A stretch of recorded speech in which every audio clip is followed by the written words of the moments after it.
Hey guys, welcome back to the channel. My name is Alex, and in today's video, I'm going to show you that my 2003 Mercedes-Benz E55 AMG with just some simple bolt-ons can put down over 1,000 rear wheel horsepower, guaranteed.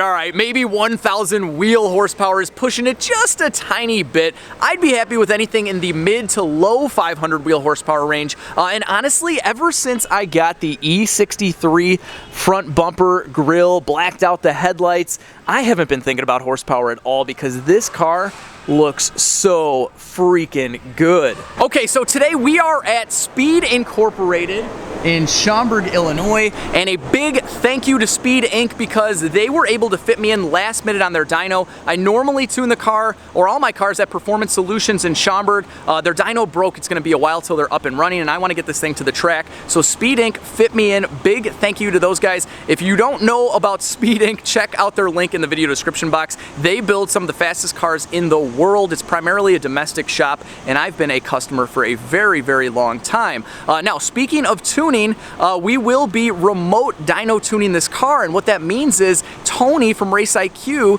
will be tuning the car right now live, but he's all the way in Georgia, and I'm basically right around Chicago, so I'll be going over a little bit of the remote tuning process in case that's something you guys want to do. And also, speaking of getting a tune for your car, I was able to work out a deal with Tony at Race IQ for all of you, the Legit Street Cars subscribers, to give you 15% off any tune you want. So an engine tune, a transmission tune, whether you drive a Lambo, a Beamer, or Mercedes, a VW, Audi, whatever, 15% off. It's legit_street_cars, and I'll leave all the information down below. So let's take a look under the hood and go over the differences and the modifications that I've done since the last time we were on the dyno, where it put down 460 wheel horsepower and 530. Correction, it made 490 pound-feet of torque in the last dyno video, and spoiler alert, it makes a lot more now. Pound-feet of torque. And here she is, the wonderful M113K engine, one of my favorite engines of all time. So let's go over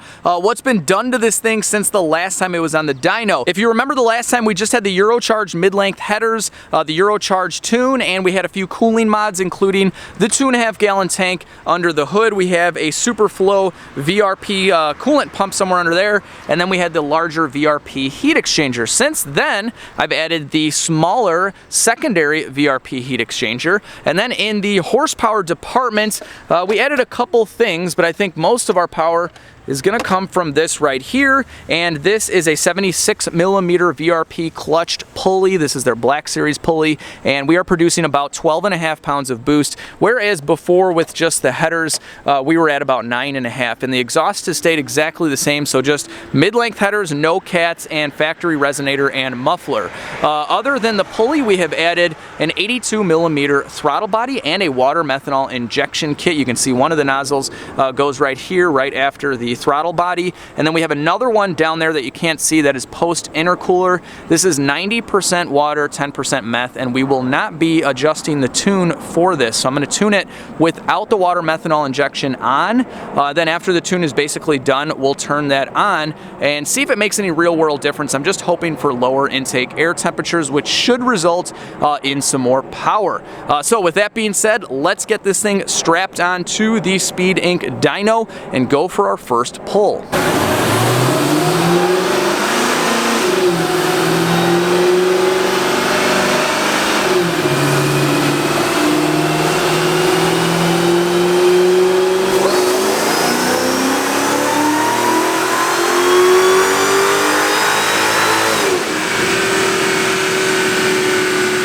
Alright guys, run number one is in the bag, and we made 491 wheel horsepower and 535 pound-feet of torque, so we've gained about 31 wheel horsepower. And keep in mind, this is off of the base tune that Tony emailed to me without any further adjustments. So let's talk about remote tuning and how I'm data logging. There's many ways to data log. You can buy a more expensive system and software for your computer, and I'll leave some links down below. But if you're on a budget, this is another option for you, which is just simply downloading an app like Dash Command or the Torque Pro app onto your cell phone, buying a $20 Bluetooth puck that plugs into the OBD2 port, and then data logging certain things like engine RPM. We have intake air temperature, boost pressure, ignition timing, and absolute throttle position, which is just another fancy term for your throttle position.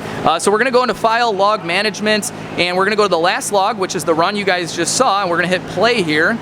And basically this stuff will all kind of load up, as you can see here. And so what I've done is I've made a screenshot recording of this and I've sent it over to Tony at Race IQ so he can see exactly what's going on during the dyno pull. And then I also sent him this graph which logs RPM versus AFR. So with this kind of data, Tony can make little adjustments, email me back a new tune file. I upload it with the cable that he provided, just like you did with your base tune, and you're good to go. And then we're ready for another pull. And that's basically about it, guys. So I'm gonna send this data over to him. I have a tune coming then, and then we're gonna go for run number 2 and see if we've gained any more power.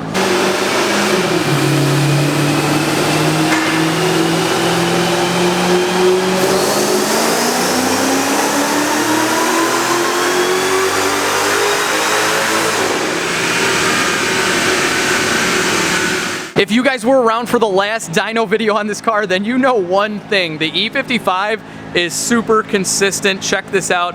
491 horsepower, and we picked up a little bit of torque at 540. So Tony is making some more adjustments to the tune. And a couple things to mention here, guys, is that we are tuning in 3rd gear. 4th gear is 1-to-1, and some people use 1-to-1, but in my experience and in Tony's experience, the mile an hour that you end up with at the top of 4th, I think it's like, I don't know, like 170. It's something kind of crazy, pretty unrealistic. So we tune them in 3rd, and the power will be actually a little bit less since there isn't as much load as on the street. So what we're seeing here is only about 11 PSI of boost, when on the street we're at about 12.5. And a quick tech talk with editing Alex. KPA to booster PSI is a very easy calculation. All you do is take your total logged KPA, subtract 100 for atmospheric pressure, and divide the remaining number by 6.8, and bam, you have your PSI or boost reading.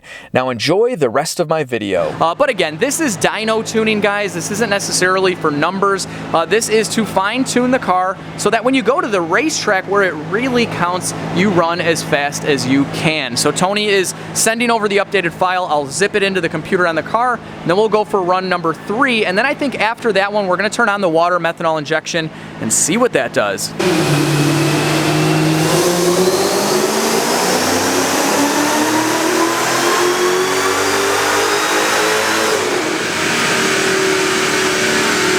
Okay, we gained a little bit of power on that, but first check it out. Have you ever seen Corvette fender covers on a Mercedes? Well, now you have, and yeah, we are definitely at a domestic shop. We have 3 awesome F-bodies, an old Impala. We got a Vet down here. Speed Ink does some really good work on the domestic cars. So back to the dyno graph, we're at 495 wheel horsepower and 544 pound-feet of torque. And due to some time limitations, I'm getting kicked off the dyno here soon. I think we're gonna kick on that water methanol injection for the next run. And guys, the idea behind the water methanol isn't necessarily to add much horsepower, especially on a dyno, but rather to keep the car safe and to keep the intake air temperatures down low, so when we're making a full quarter-mile blast, the car's computer isn't pulling out a bunch of ignition timing. So we might not see a huge difference here in the dyno numbers. And I also wanted to show you that I am working my butt off today. I'm actually working the dyno. This is all me. I'm uploading tunes that Tony is sending me out, and I'm obviously working the camera. And I did want to show you this though. I am hooked up to a battery charger here. You want to keep your voltage constant when you're uploading tunes. And I've also disconnected the engine fan over there because that can kick on sometimes when you're updating a file. With that being said, let's turn on the water meth and see if we make any more power at all.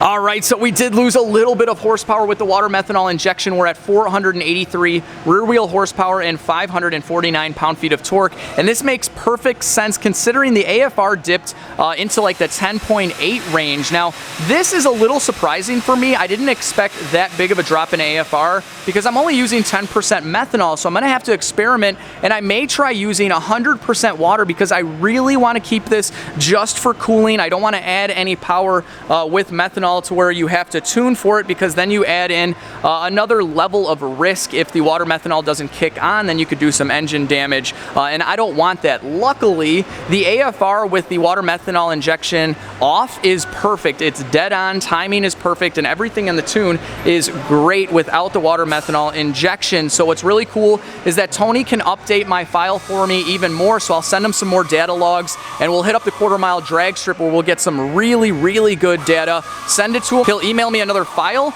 and we'll see what this thing runs in the quarter-mile. Anytime you leave the dyno and the car is in the same condition as when you got to the dyno, you are winning automatically, and you gotta give the car a good whack just to feel your newfound power. So in my case, my additional newfound horsepower and torque is 35 more wheel horsepower and 15 more pound-feet of torque, and I am really happy with those numbers. If you think about it, a stock E55 on a dyno jet puts down about 390 horsepower to the tires, so we've gained about 100 more horsepower from some very simple bolt-ons that any of you guys can do at home. And speaking of bolt-ons, there is so much more to this platform. There are a lot of guys out there that run long tube headers, they run E85, they run smaller pulleys, and we have a lot of room as far as boost pressure goes. We're only running about 12 PSI max on the street and about 11 on the dyno. These guys are running about 550 wheel horsepower, which is pretty amazing for an untouched engine with perfect drivability. So I definitely plan on getting there in the near future, and I look forward to working with Tony from Race IQ, especially on the water methanol injection tune, and also data logging some more at the track, and hopefully running a mid to low 11-second quarter-mile. Oh, and if you guys are curious about what a fourth gear pull looks like in these cars, I actually did one today, except I forgot to hit the record button for horsepower numbers. So the horsepower probably would have been a little bit more in fourth gear, as there's a little bit more load. But check this out, at about 6,000 RPM, we're already at 160 miles an hour plus. So for any of you guys that tune in fourth gear, let me know, what mile an hour do you reach at about 6,700 RPM? I'd imagine, what, about 180? Also, if you guys want to see some more real world dyno numbers on these cars, just check out the comment section down below. It's kind of the nature of the beast when you put out a dyno video that everyone's gonna post up their numbers, which is awesome.